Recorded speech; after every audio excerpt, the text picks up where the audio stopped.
5 types of people to avoid in your golden years, even if they're family.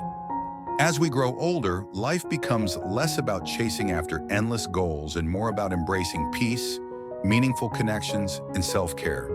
For seniors, particularly those aged 65 and above, emotional well-being is a treasure worth safeguarding. One of the best ways to nurture this sense of inner peace is by being mindful of who you let into your life. Not everyone contributes positively to your journey, and some individuals, even family members, may unintentionally or intentionally disrupt your golden years. Protecting your peace isn't selfish. It's a profound act of self-love and respect for the life you built. As you grow older, protecting your emotional health becomes increasingly important. Surround yourself with people who uplift you, bring joy to your life, and respect your boundaries. Saying no to toxic relationships, even within your family, doesn't mean you love them any less. It simply means you're choosing to love yourself more. Remember, your golden years are meant to be a time of joy, relaxation, and fulfillment. Don't let anyone dim the light of your well-deserved happiness. Let's explore 5 types of people you should consider keeping your distance from as you prioritize your happiness and health. If you like this video, make sure to give it a like, hit the subscribe button, and turn on the notification bell so you never miss an update. 1. The critic. In the later chapters of life, one of the most profound gifts we can embrace is the freedom to live authentically, unapologetically true to who we are and all that we've achieved. This stage of life should be a celebration of the person we become, a time to savor the fruits of a life well lived. Yet there's a shadow that often creeps into this picture: the voice of the critic. Critics are everywhere. They can be a family member questioning your choices, a friend who always has something to say about your appearance, or even a neighbor who finds it hard to resist pointing out how you could do better. While their comments may seem trivial, a remark about your outfit, a suggestion about how you spend your free time, they often carry a weight far greater than they should. Over time, these little jabs accumulate, creating a constant undercurrent of judgment that can erode confidence and breed self-doubt. What makes their words even more damaging is that critics often project their own insecurities onto others. Their criticism says more about them than it does about you. It's a way for them to deflect attention from their own imperfections, channeling their frustrations outward instead of inward. But understanding this doesn't always ease the sting, does it? After years of hard work, love, sacrifice, and triumphs, the last thing anyone deserves is to feel inadequate. Here's a truth worth holding on to. You are not defined by the opinions of others. The critic's voice, no matter how persistent or loud, is just that, a voice. It isn't the truth, and it doesn't have to shape how you see yourself. Think of everything you've endured and accomplished, the struggles, the joys, the lessons learned. That resilience and wisdom are yours alone, and no one can take them from you. How to silence the critic. So how do we reclaim our peace and protect our self-worth from the critic's grasp? The first step is to learn to filter their words. Not all criticism deserves your attention. Pause and ask yourself, is this feedback coming from a place of care? Is it constructive, or is it simply negative noise? If it doesn't serve you, let it go. Their negativity is not your burden to carry. For example, if someone critiques your hobbies or how you spend your retirement, you might respond with calm confidence. Thank you for your thoughts, but I'm content with how I'm living my life. This simple yet powerful statement sets a boundary, reminding them and yourself that your choices are yours to make. Another effective approach is to redirect the conversation. Critics often thrive on negativity, but you can steer the dialogue toward positivity. If a family member points out what they perceive as a mistake, you could respond with, "That's one way to see it, but I'm proud of what I've achieved." By emphasizing your strengths and accomplishments, you not only neutralize their criticism, but also reinforce your own self-belief. Surround yourself with support.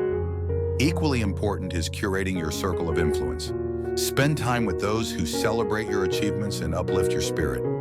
These are the people who see your worth and reflect it back to you, helping drown out the noise of criticism. Whether it's a friend who shares your passions, a community group where you feel valued, or a loved one who always has your back, These connections are like anchors in a storm, grounding you in positivity and encouragement. Think of the relationships that make you feel seen and appreciated. Nurture those bonds. They are a reminder that there's so much light in the world, even when the shadows of criticism threaten to creep in. The power of letting go. The truth is, critics only have power if you give it to them. Their opinions are just that, opinions. They do not define your worth, your accomplishments, or your happiness. You've earned the right to live without their judgment weighing you down. Instead, focus on the beauty of your own story, the moments that bring you joy, and the people who love you for exactly who you are. As you reflect on your journey, remind yourself of this. You are enough. You always have been. No critic, no matter how persistent, can take that away from you. Choosing to release their negativity is an act of self-love and courage. Life is too precious to waste worrying about others' opinions. Instead, cherish the moments that make your heart sing, the laughter shared with loved ones, and the victories, both big and small, that have shaped your path. Have you faced critics in your life? And how have you learned to rise above their negativity? Or perhaps you have advice for others on how to stay true to themselves despite external judgment. Share your stories and wisdom in the comments below. Let's create a space where we uplift and inspire one another. Remember, your voice matters, and your journey is worth celebrating. 2. The manipulator. Imagine this. You're sitting on your favorite chair, a warm cup of coffee in hand, gazing out the window at a beautiful sunset. Life feels peaceful, like you've finally earned the tranquility you spent years working towards. Then the phone rings. It's a relative, maybe a friend, asking for a small favor. Could you pick up something from the store? Or, can you help me with this little task? It seems harmless, so you say yes. After all, you've always been the dependable one. But days turn into weeks, and these small requests pile up. Before you know it, their small favors become a regular expectation. Suddenly, your peaceful afternoons are replaced by constant interruptions. And the worst part, when you hesitate to help, they make you feel guilty, subtly implying that you're selfish or unkind. Recognizing the manipulator's playbook. Manipulators don't always come across as harmful. In fact, they often appeal to your nurturing side. They might frame their requests as urgent or paint themselves as helpless, making it hard for you to say no without feeling like you're abandoning them. These tactics prey on your kindness, turning what should be a strength into a source of emotional exhaustion. Let's take a real-life example. Mary, a retired teacher, had always been the rock of her family. Her niece Lisa started calling every week, always with a problem that only Mary could solve. At first, Mary was happy to help. She loved her family after all. But as time passed, Lisa's requests grew more frequent and demanding. When Mary gently suggested Lisa try handling some tasks on her own, Lisa responded with hurtful comments. "I thought family always came first." Mary began to feel trapped, her time no longer her own. She realized that Lisa wasn't calling to spend time with her. She was calling for what Mary could do for her. The emotional cost of saying yes. Too often, constantly putting others' needs before your own can chip away at your emotional and physical well-being. You may find yourself feeling drained, resentful, or even questioning your own worth. The time you worked so hard to finally enjoy, the golden years you've earned, gets swallowed up by the demands of people who take more than they give. But here's the truth. Your time and energy are precious. They are gifts, not obligations. And protecting them is not selfish. It's necessary for your well-being. Reclaiming your life through boundaries. The key to breaking free from this cycle is setting boundaries. This doesn't mean shutting people out or being unkind. It means drawing clear lines about what you will and won't do so you can preserve your peace and live the life you've worked for. For example, if someone calls with yet another request, instead of immediately agreeing, you might say, "I'm sorry, I can't help this time. That's not something I'm able to do right now." You don't owe anyone an explanation. Your boundaries are valid simply because they protect your well-being. Let's revisit Mary. Once she started setting boundaries, she noticed a shift. When Lisa called asking for another favor, Mary calmly replied, "I can't help with that today, but I hope you're able to figure it out." Lisa was surprised at first. She even tried to guilt Mary. But over time, Lisa began to call less often. And when she did call, it was more about connecting than asking for something. Evaluating relationships. Give and take. A good relationship is a two-way street. It's built on mutual respect, care, and support, not obligation. Ask yourself, does this person add value to my life, or do they mostly take from it? Do I feel uplifted after spending time with them, or drained? If a relationship consistently leaves you feeling resentful or burdened, it may be time to reevaluate. Sometimes stepping back from toxic dynamics allows healthier, more fulfilling connections to flourish.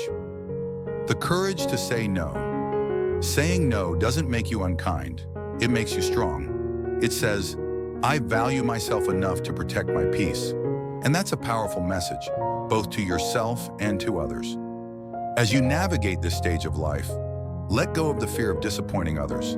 Surround yourself with people who respect your boundaries and appreciate your presence, not just your assistance. When you do this, you create a space where your golden years can truly shine, where every day feels like the peaceful afternoon you've earned. A final thought. Think of it this way. Every time you say no to someone's manipulative request, you're saying yes to your own well-being. And that is a decision worth celebrating every single time. Let's hear from you. Have you ever faced situations where you felt manipulated or drained by someone's constant demands? How did you handle it? Or what advice would you give to someone struggling to set boundaries? Share your thoughts and experiences in the comments. Let's create a community where we uplift and support each other to live our best lives. 3. The irresponsible. Imagine this. You've worked hard your entire life, shouldered responsibilities, and now you've reached a stage where you deserve peace, freedom, and joy. Yet there's someone, a family member, a friend, or even an acquaintance, who constantly pulls you into their mess. Their poor decisions, lack of accountability, and repeated crises leave you drained, emotionally, mentally, and sometimes financially. It's frustrating, isn't it? You've earned your golden years, and the last thing you need is to carry someone else's burdens, especially when they refuse to take responsibility for their own actions. Let's talk about these individuals, the irresponsible ones, and how their behavior can disrupt the balance and serenity you've worked so hard to create. The irresponsible and their ripple effect. Irresponsible people don't just neglect their duties, they offload their problems onto others, knowing someone will step in to pick up the pieces. They're often skilled at playing on your compassion, making you feel like it's your responsibility to help them. The result? You become caught in their cycle of poor choices, cleaning up their mess while they promise to change, again and again. Take Sarah's story, for example. Sarah is a grandmother who recently retired, hoping to enjoy her time traveling and pursuing hobbies. But her 35-year-old son, Mike, keeps showing up with financial troubles. One month, he needs money for rent. The next, it's for a car repair. Every time he promises, "This will be the last time, Mom." Out of love, Sarah helps him, thinking she's doing the right thing. But instead of resolving his problems, Mike becomes more dependent, leaving Sarah feeling used and overwhelmed. A hard truth about kindness. While kindness and generosity are virtues, they can become traps when directed at those unwilling to take accountability for their actions. Helping someone repeatedly without requiring them to change doesn't just drain your energy, it also prevents them from growing. Mike, in Sarah's story, never learned to manage his finances because Sarah's constant bailouts shielded him from facing the consequences of his choices. Irresponsibility thrives in environments where there are no boundaries. These individuals often use guilt as a weapon, saying things like, "Don't you care about me?" Or, "If you love me, you'd help." But true care doesn't mean solving every problem for them. Real love involves encouraging them to stand on their own 2 feet, even if it means letting them struggle a little. The power of boundaries. Setting boundaries with irresponsible individuals isn't about being harsh. It's about protecting your peace and teaching them the value of accountability. Let's return to Sarah. One day after another frantic call from Mike, she decided to respond differently. Instead of handing over money, she said, "I can't help financially this time, but I'm happy to sit down with you and create a budget or help you find resources." At first, Mike was upset, accusing her of not caring, but Sarah stood firm. Over time, Mike started figuring things out for himself. It wasn't easy, but it forced him to take responsibility for his choices. And Sarah? She finally began to enjoy her retirement without the constant worry of being pulled into Mike's crises. Boundaries, when set with clarity and compassion, create space for growth. They allow you to protect your well-being while empowering others to take charge of their lives. A fresh perspective on helping. Helping doesn't always mean stepping in to fix things. Sometimes the best help is providing emotional support or guidance without taking on the burden. For instance, instead of giving financial aid, offer advice on managing money. Rather than resolving a conflict for them, suggest they seek professional counseling. If they're struggling with personal decisions, be a sounding board without dictating solutions. By shifting from rescuer to supporter, you preserve your energy and encourage the other person to grow. Your golden years, a time for joy. Your golden years are a time to prioritize yourself. After decades of hard work and sacrifices, you've earned the right to focus on what makes you happy. Whether it's traveling, picking up a new hobby, or simply enjoying quiet evenings, your peace should be your priority. Irresponsible individuals might not understand this at first. They may accuse you of being selfish or uncaring. But remember, protecting your well-being isn't selfish. It's necessary. By saying no to their repeated demands, you're saying yes to your own happiness and health. Reflect on the life you've lived. You've faced challenges, made sacrifices, and overcome countless obstacles. Don't let someone else's lack of responsibility overshadow the peace you've earned. Here's what to take away. Recognize your limits. Understand that it's not your job to fix someone else's life. Set boundaries. Say no when necessary and stick to it. Knowing it's an act of love. Shift your role. Be a guide, not a rescuer. Prioritize yourself. Your energy and time are precious. Invest them in things that bring you joy. Have you ever dealt with an irresponsible individual who relied on you too much? How did you handle it? Or if you're currently navigating a similar situation, what strategies have you found helpful or challenging? Share your thoughts, experiences, or advice in the comments below. Let's learn from one another and build a community of support and wisdom. Your golden years are a gift. Don't let anyone take away the peace and joy you've worked so hard to achieve. By letting go of the need to rescue others, you empower them to grow and reclaim your own life in the process. 4. The self-absorbed, the narcissist. Imagine this. You're sitting with a family member or an old friend, eager to share a story from your past. Maybe it's the time you stood up for something you believed in, or a funny mishap that still brings a smile to your face. As you begin, they interrupt, redirecting the conversation to their own tale. You pause, give them space, and then try again, only for the same pattern to unfold. Slowly it dawns on you. Every interaction revolves around them. Your voice feels drowned out, your story unseen, your presence overshadowed. This scenario is all too familiar for those dealing with self-absorbed individuals, often referred to as narcissists. For seniors, these interactions can be particularly disheartening. After living a life rich with experiences, wisdom, and memories, you deserve to be heard, respected, and valued. Yet relationships with such individuals can leave you feeling invisible, as if your stories and emotions are mere footnotes in their narrative. Spotting the signs of self-absorbed behavior. Narcissists are experts at commanding attention, often without even realizing it. They can be charming and charismatic, traits that initially draw people in. However, over time, their lack of empathy and inability to genuinely connect becomes apparent. They dominate conversations, dismiss your achievements, minimize your struggles, and often ignore your needs, all while expecting endless praise and validation for their own. For instance, imagine a holiday gathering. You share a heartfelt memory about raising your children, a moment filled with love and lessons learned. Instead of engaging or reflecting, your relative cuts in with a boastful account of their latest accomplishment. Or perhaps you confide in a friend about a recent health challenge, hoping for understanding, only to have them brush it aside and shift the focus to their own minor inconveniences. These interactions leave you feeling unheard and undervalued, as if your presence is merely a backdrop to their performance. The impact of self-absorbed relationships. Such one-sided dynamics can drain emotional energy and erode your sense of self-worth. But here's the truth. Their behavior is not a reflection of you. Narcissists often lack the capacity to truly see others, but that doesn't diminish your value or the significance of your experiences. Recognizing this is the first step toward reclaiming your emotional well-being. Setting boundaries, protecting your peace. Navigating relationships with self-absorbed individuals requires boundaries. This doesn't always mean cutting them out of your life, though sometimes that may be necessary, but rather limiting their ability to dominate your time and energy.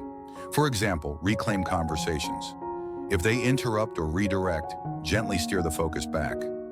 Say something like, "I'd like to finish my story before we move on." Assert your feelings. If they dismiss your emotions, calmly respond, "I understand your perspective, but this moment is important to me." Limit engagement. If interactions consistently leave you drained, reduce the time you spend with them or keep conversations light and surface level. By setting these boundaries, you protect your peace and create space for more fulfilling relationships.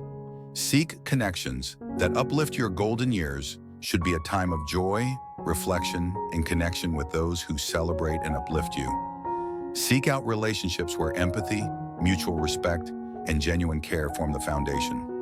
Surround yourself with people who are curious about your stories, who value your wisdom, and who appreciate you for who you are. For example, consider joining a local book club, volunteering in your community, or attending a hobby group. These spaces often attract like-minded individuals who are interested in meaningful exchanges. Over time, these relationships can become a source of strength and inspiration, reminding you that your voice matters. A lesson in self-worth. Letting go of the need to please a narcissist can be liberating. It allows you to prioritize relationships that align with your values, those that enrich your life rather than deplete it. Life is too precious, especially at this stage, to waste on one-sided connections. Remember, your stories matter, your experiences hold meaning, and your voice deserves to be heard. By valuing yourself, you set the standard for how others should treat you. This isn't just about relationships, it's about honoring the life you've lived and the legacy you're creating. What about you? Have you encountered a self-absorbed individual in your life? How did you handle the situation? Or perhaps you have advice for setting boundaries and nurturing meaningful relationships? Share your experiences in the comments. We'd love to hear your thoughts and learn from your wisdom, because when we share, we grow, and when we listen, we truly connect. 5. The ungrateful. As we age, one of the most profound joys is the ability to give. Whether it's sharing our time, wisdom, or the love we've carefully nurtured over the years, there's a unique fulfillment in knowing our efforts have brightened someone else's life. But nothing can cut deeper than the sting of ingratitude, the silence when your kindness goes unnoticed, or worse, the criticism that makes you question your value. Ingratitude doesn't just hurt, it shakes the foundation of our relationships and tests our resilience. However, there's a way to reclaim joy, even in the face of ungratefulness. Let's explore how we can rise above and turn these moments into opportunities for personal growth. Imagine this. You've spent hours crafting a perfect family meal for a special occasion. Every dish is made with love, seasoned with care, and presented beautifully. As the plates are passed around, instead of warm gratitude, you hear, "The potatoes are too salty," or "Why isn't it like how Mom used to make it?" Suddenly, all the joy you felt while cooking evaporates, replaced by disappointment. Or think of this. A friend calls, overwhelmed with a problem. You rearrange your entire day, cancel plans, and spend hours helping them. But later, you receive no thanks, not even a simple acknowledgement. Instead, they act as if your help was expected. How does that feel? These situations are all too common, aren't they? And they highlight why ingratitude can be so painful. It isn't just the lack of a thank you, it's the unspoken message. Your effort doesn't matter. You don't matter. But let me tell you something important. The ungratefulness of others says more about them than it does about you. It doesn't diminish your worth or the value of what you've given. And learning to navigate these moments with strength and grace is one of life's most powerful lessons. Finding the strength to respond. When faced with ingratitude, the first step is acknowledging your feelings. It's okay to feel hurt, frustrated, or even angry. Those emotions are valid. Ignoring them or brushing them aside won't help. Instead, take a moment to reflect on why you feel this way. Your disappointment is a sign that you care deeply, and that's a beautiful thing. The next step is to assess the relationships where this pattern of ingratitude repeats. Are there people in your life who consistently fail to value you? Do they take your efforts for granted? If so, it might be time to reevaluate how much of your energy you're willing to give. For example, consider a story I heard from a retired teacher named Mary. Every year, she would host Thanksgiving for her extended family, pouring her heart into the preparations. But year after year, her efforts were met with complaints. Why didn't you make the pumpkin pie this year? Or, the turkey isn't as juicy as last time. One year, Mary decided to make a change. Instead of hosting, she volunteered at a local shelter, serving meals to those in need. The gratitude she received from strangers, the smiles and the heartfelt thank yous were more rewarding than anything she had experienced in years. That decision transformed her holiday and gave her a renewed sense of purpose. Like Mary, you have the power to shift your energy toward people and activities that uplift you. It's not about punishing those who don't appreciate you. It's about prioritizing your well-being. Setting boundaries with grace. Setting boundaries is essential. If someone in your life regularly fails to appreciate your efforts, consider scaling back. Instead of overextending yourself, focus on what genuinely brings you joy. For instance, if a family member always expects you to accommodate their needs without gratitude, you might say, "I've realized I need to focus on things that make me happy. I hope you understand." This simple statement communicates your feelings without anger or blame. It's a way of protecting your heart while maintaining dignity and kindness. The joy of redirecting your energy. One of the most empowering steps you can take is to redirect your energy toward people who value you. Spend time with friends, neighbors, or community members who genuinely appreciate your presence. Think about that neighbor who always waves with a smile, the friend who calls to check in, or the grandchild whose eyes light up when they see you. These are the people who remind you of the beauty of giving. A gentleman I know named Robert did exactly this. After years of feeling unappreciated by his adult children, he started volunteering at a local library, reading to children on Saturdays. The kids' laughter and excitement became a source of immense joy for him. Through this experience, Robert rediscovered the true meaning of giving, without expectation, but with abundant reward. Reflecting on your why do you give? Is it for recognition or out of love? True generosity comes from the heart. By focusing on the act of giving itself rather than the response, you can find peace even in the face of ingratitude. That said, this doesn't mean tolerating disrespect. Your kindness is a gift, and it deserves to be treated as such. As you reflect on this, take a moment to celebrate your own efforts. Whether or not others acknowledge it, the love and care you pour into your actions are a testament to your strength and character. Ingratitude may sting, but it doesn't define you. What defines you is the kindness you give, the lives you touch, and the legacy you leave behind. By focusing on those who appreciate you and setting boundaries with those who don't, you protect your joy and ensure your golden years are filled with respect and fulfillment. So here's a question for you. Have you ever experienced ingratitude, and how did you handle it? Share your story in the comments. I'd love to hear your wisdom and learn from your experiences. Who knows, your words might just inspire someone else to find strength in their own journey. Let's build a community where gratitude thrives and kindness is celebrated. Protecting your peace, the greatest gift you can give yourself. Have you ever stopped to think about what truly brings you peace? As we grow older, our priorities naturally evolve. We begin to focus on what really matters, finding joy, nurturing connections, and cherishing the moments that make life meaningful. But amidst all this, there's one priceless gift we often overlook: protecting our peace. The truth is, the people you allow into your life play a significant role in shaping your emotional well-being. Some relationships can lift you up, filling your days with positivity and warmth. Others, however, may drain your energy and weigh down your spirit. Learning to differentiate between the two is not an act of selfishness. It's an act of love, respect, and wisdom.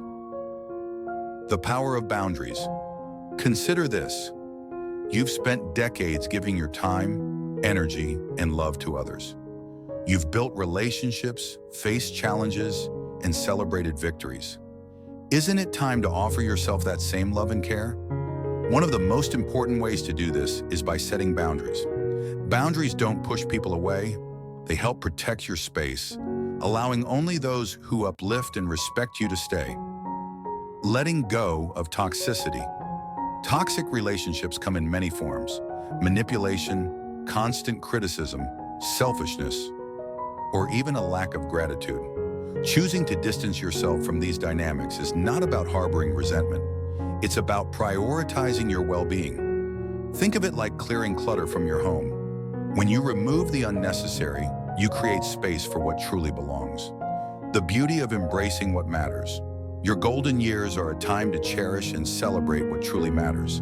Whether it's the love of family, the laughter of friends, or even quiet moments of personal reflection. You've already weathered life's storms and learned valuable lessons along the way. Now it's time to live in alignment with your values and protect the peace you've earned.